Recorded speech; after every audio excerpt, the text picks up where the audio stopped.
It all started with the kind of day every parent dreads, the kind where nothing goes right and every moment feels like a battle you are barely winning. My baby had been restless since sunrise, crying and fussing no matter what I tried. Hours of soothing, rocking, and gentle singing had finally led to the smallest Victoria deep, peaceful sleep. For the first time all day, the car was silent except for the soft hum of the air conditioner keeping the back seat cool and safe. That silence felt like gold, like a fragile treasure I did not want to disturb. I parked just outside my house, in the very same spot I have used countless times before, telling myself it would be quick, just enough time to grab a folder I had forgotten on the kitchen counter. The baby was secure, seatbelt fastened, air conditioning running, doors locked. Everything was perfect and safe, or so I thought. What harm could there be in stepping away for less than 2 minutes? Little did I know, that tiny decision would set off a chain of events that would shake my world to its core and change the way I looked at my neighborhood forever. The sound that broke the silence was sharp, metallic, and rung like nails on a chalkboard tearing through what little piece I had left that day. It was the distinct, harsh clanking of chains being dragged across metal, followed by a deep, mechanical whine. For a split second, I did not even register what it was. My mind tried to make sense of it, to connect it to something ordinary. But then I saw it, the tow truck looming over my car like a predator with its prey, hydraulic arms already hooking under my tires. My stomach dropped and adrenaline surged through my veins like ice water. I sprinted forward, heart pounding so violently I could hear it in my ears, my voice catching before it erupted into a scream that I did not even recognize as my own. "Stop! My baby is inside! Stop!" I waved my arms frantically, running as if my life depended on it, because in that moment it felt like it did. But the driver barely glanced at me, his face as blank as stone, and in that terrifying instant, the car I had left safe just seconds ago was being hoisted into the air, with my child still strapped helplessly inside.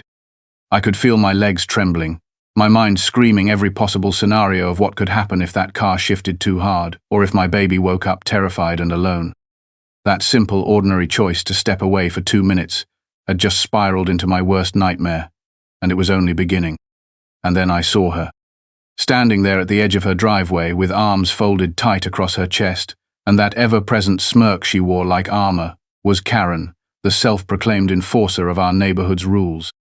Clipboard in hand, her eyes gleamed with the kind of satisfaction only someone who lives for confrontation can have. She had that look, the one that said she had been waiting for a moment exactly like this, a chance to pounce, to remind someone that she was in charge. I shouted to her, my voice raw with panic, "Karen, my baby is in that car. Tell him to stop."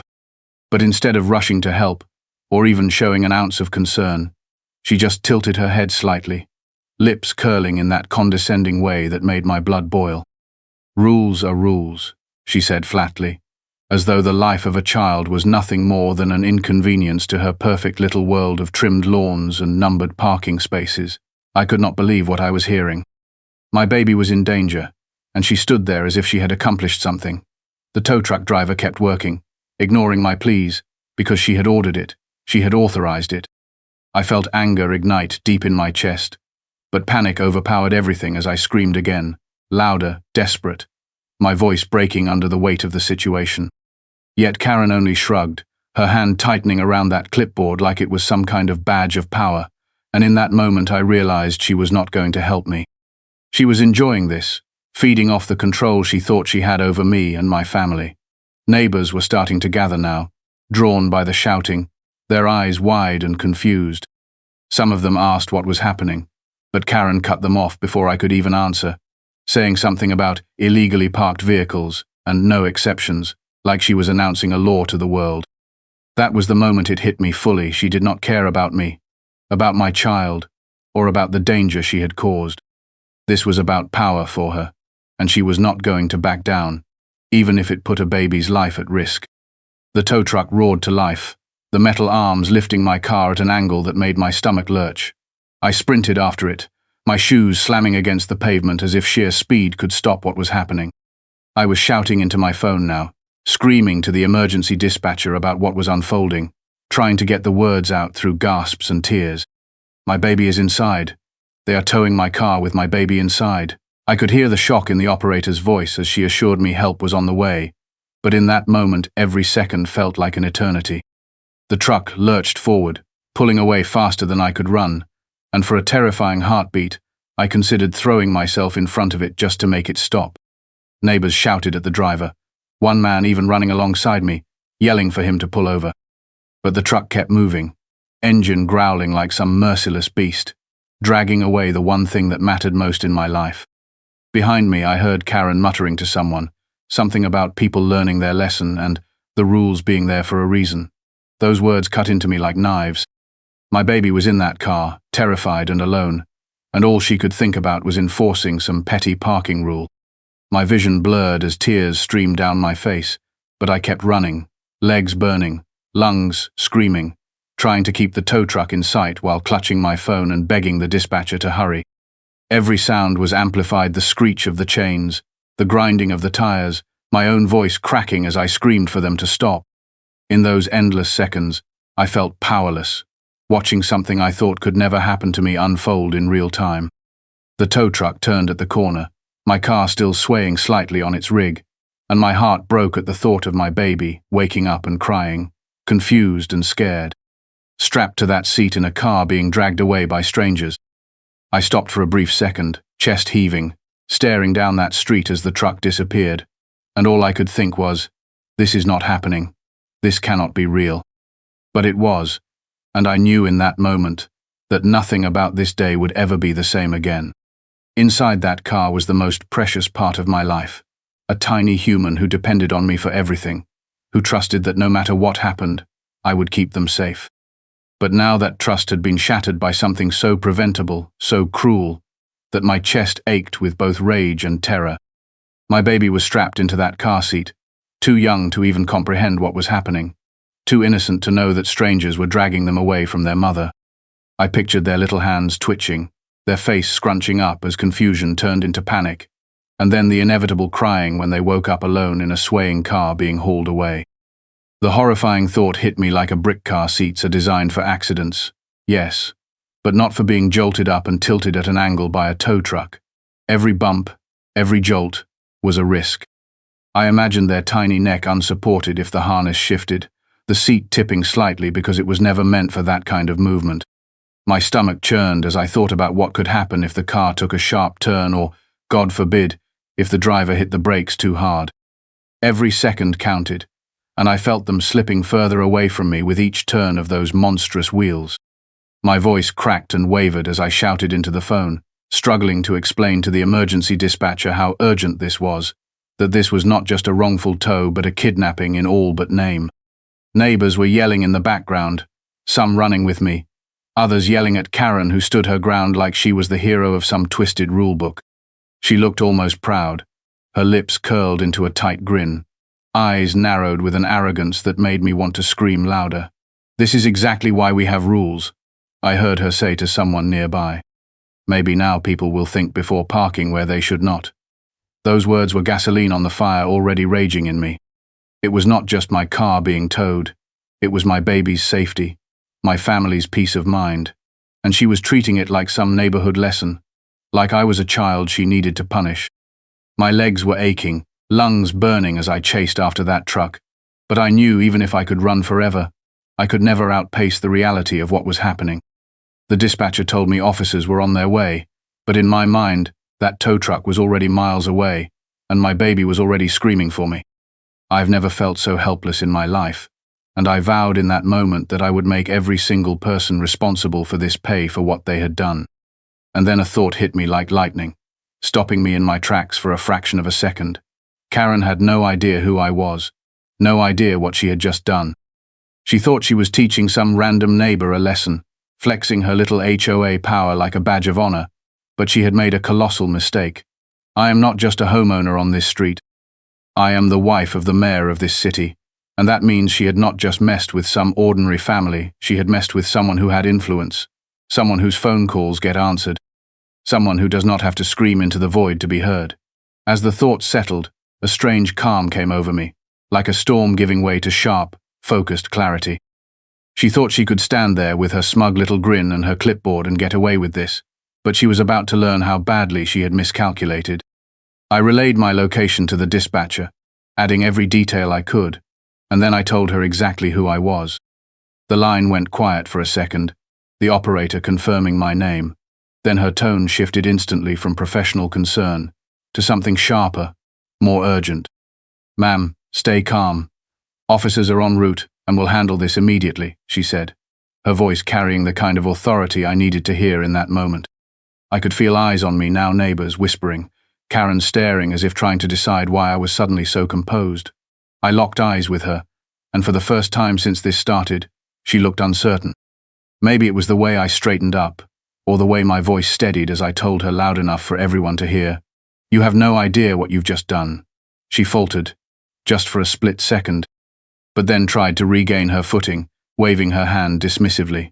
"Rules are rules," she muttered again, but her voice cracked slightly, and I could see doubt creeping in. I knew she was starting to realize this was not going to end the way she thought. The power she believed she had was slipping through her fingers, and for the first time, she looked afraid not for me, not for my baby, but for herself. For the consequences that were now racing toward her as fast as those police cars heading our way. Sirens cut through the tense silence like a knife, their wailing growing louder with every passing second until flashing blue and red lights spilled across the street. 2 patrol cars screeched to a stop, and officers jumped out, their expressions shifting from routine readiness to sharp, immediate concern as I stumbled toward them, still clutching my phone, still breathless and trembling. "My baby!" I gasped, pointing down the street where the tow truck had disappeared minutes earlier. "They took my car, my baby is inside, strapped into the seat." The officer closest to me froze, then barked orders into his radio, his voice suddenly urgent. Another officer guided me toward the curb, asking for details, their eyes darting between me and Karen, who was now noticeably pale. The smugness wiped clean from her face as she tried to shrink behind her clipboard.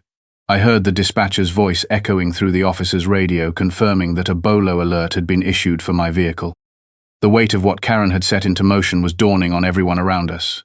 Neighbors clustered on lawns, whispering in disbelief, some glaring openly at Karen as though they were seeing her for the first time. I pointed at her, my voice still shaking but strong enough to cut through the chaos. She ordered it. She knew my baby was inside, and she still had it towed. The lead officer turned sharply to Karen, demanding an explanation, and for the first time, she seemed unsure of herself, her words stumbling. I did not know. I was just enforcing HOA rules. The car was illegally parked, and her voice trailed off as she realized the excuse sounded hollow even to her own ears. "Did you look inside the car? Did you check before you made that call?" The officer pressed, his tone slicing through any pretense she tried to maintain. Karen hesitated, shaking her head slightly, and that was all it took. "You had it towed without checking if there was someone inside? Without verifying it was safe?" The officer's voice rose, incredulous. Karen opened her mouth to speak again, but the officer cut her off sharply, turning to his partner. "Get the towing company on the line now. That car is priority 1. Meanwhile, I stood frozen, my hands trembling, eyes darting down the road as if willing the tow truck to reappear. Every nerve in my body screamed at me to run after it again, to do anything, everything to get my baby back. The dispatcher's voice on the officer's radio confirmed the tow truck had been located just a few streets away, and a patrol unit was already intercepting it. Relief and fear clashed in my chest. I could barely breathe, but I also could not look away from Karen, who stood rooted to the spot, eyes wide as the officers surrounded her. "Do you understand what you've done?" one of them asked, voice laced with disbelief and anger. Karen tried again to defend herself, saying she thought the car was empty, that she was only following procedure, but every excuse made the crowd angrier.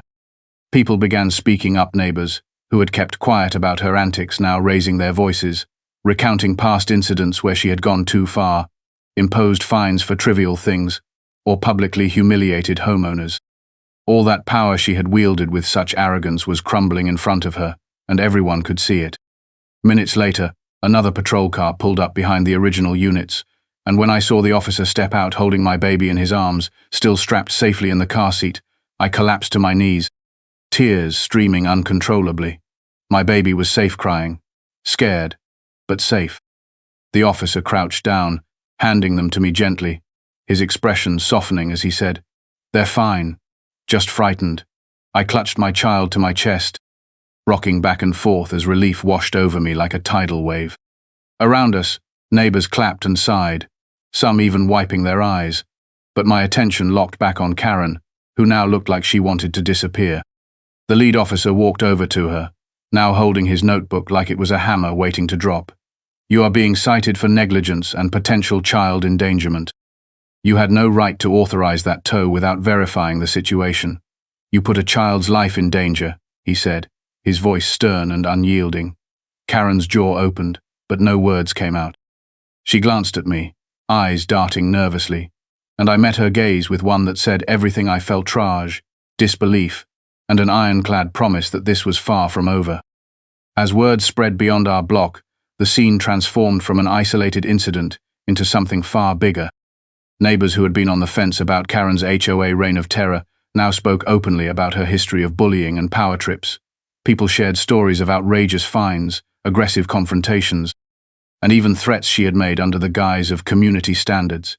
It was like a dam had burst, years of frustration pouring out because one single act had exposed how dangerous unchecked power could be.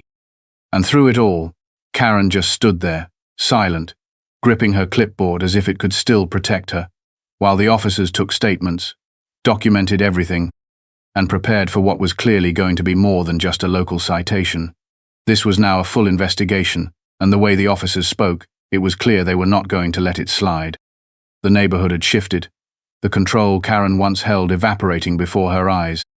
She had crossed a line so deep there was no coming back, and for the first time since the ordeal began, I felt a different kind of relief, not just because my baby was safe, but because Karen's reign of fear was finally coming to an end. The news spread like wildfire, traveling faster than I could have imagined. By the next morning, what had happened in our quiet neighborhood was the topic of every phone call, every text message, every local social media group. People could not believe it.